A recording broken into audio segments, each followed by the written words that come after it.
So, as per request from a friend, we'll talk about pens in my language, or mixed. So, right away, let's go! PENFORMATION, kalawang parte. In this video, we'll be talking about how to dismantle a tech pen, or this particular brand type since there are different manufacturers. We'll be using my old baby here that I just cleaned. Anyways, the keyword to remember is twist. Simulan natin sa cap. Wag na wag nyo pong hihilain ang cap. Instead, hawakan po ito sa body. Yun po ang malubak na part and then twist.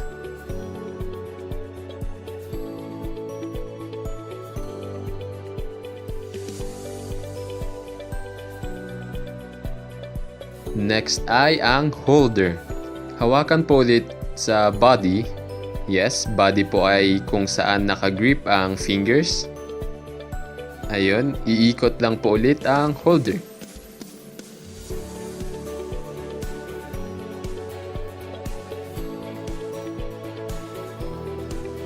And next is ang reservoir or ink cartridge. Ito po ay hindi nakasecure sa any thread kaya very slight twist lang po siya. Hanggang sa may maramdaman po kayo na click and that's the cue na pwede na pong hilain. Pero carefully. Hawakan ulit sa body and slightly twist then pull.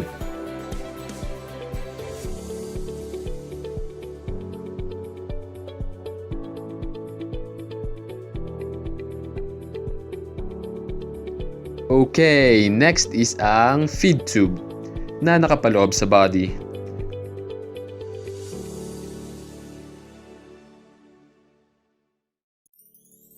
Pwede nyo naman po siyang hawakan and i-twist pero magiging madumi ang kakalabasan. Buti na lang magaling ang designer at naglagay siya ng sariling wrench sa holder nito. As you can see, there is a perfect space for the feed tube at the tip of the holder. And the main purpose of that is a wrench for the feed tube. Ayun, mas madali.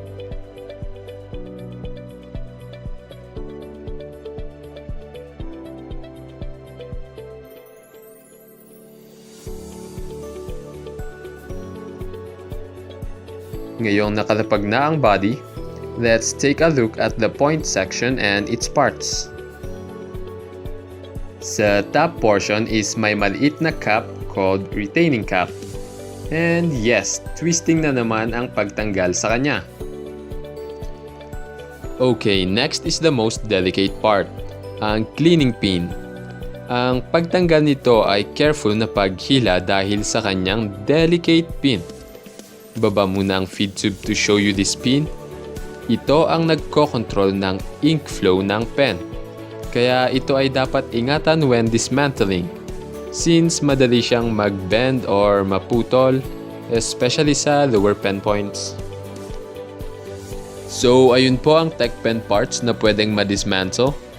When cleaning them, itapat nyo lang po ang parts sa running water. Except siguro sa holder since hindi naman nalalagyan ng ink. And please wag na wag nyo pong gagamitan ng cotton buds or rolled tissue as pamunas sa loob. Dahil pwede pong ma-stuck ang cotton or tissue paper that may cause blockage. Instead, let them dry na lang po. Air dry, ganon. Now let's put them back together starting where we ended. First is ang feed tube and cleaning pin. Kapag nilalagay ang cleaning pin, ilagay ito slowly and don't ever push it. Kasi baka mabend ito. Instead, adjust lang and then let the gravity do its work.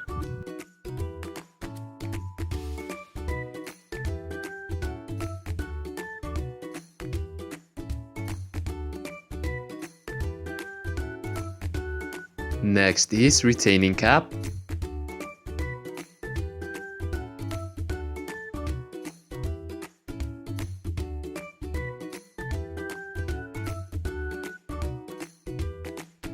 Then the body, konting ikot-ikot and then gamitin ang holder to secure it in.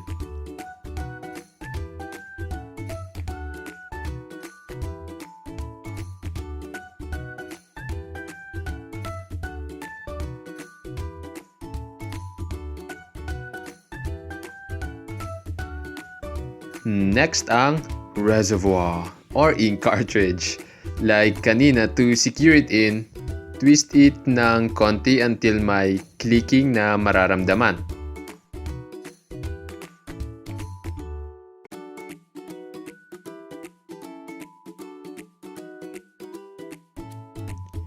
And then you can now choose whether to put the cap or the holder first.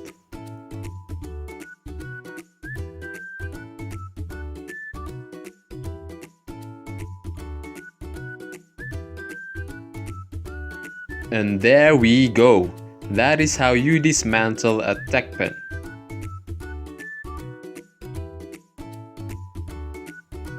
Now, the reason I made these pen formation videos is to help my friend's brother, who is a freshman architecture student, who asked me for some tips. So I thought of sharing these tips to other Archibigan freshmen as well.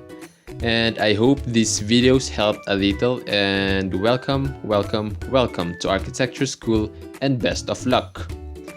Also, let me know if you want some other tips. That is it for this video, and thank you so much for watching. Stay safe and stay at home, ladies and gents. Tugs out.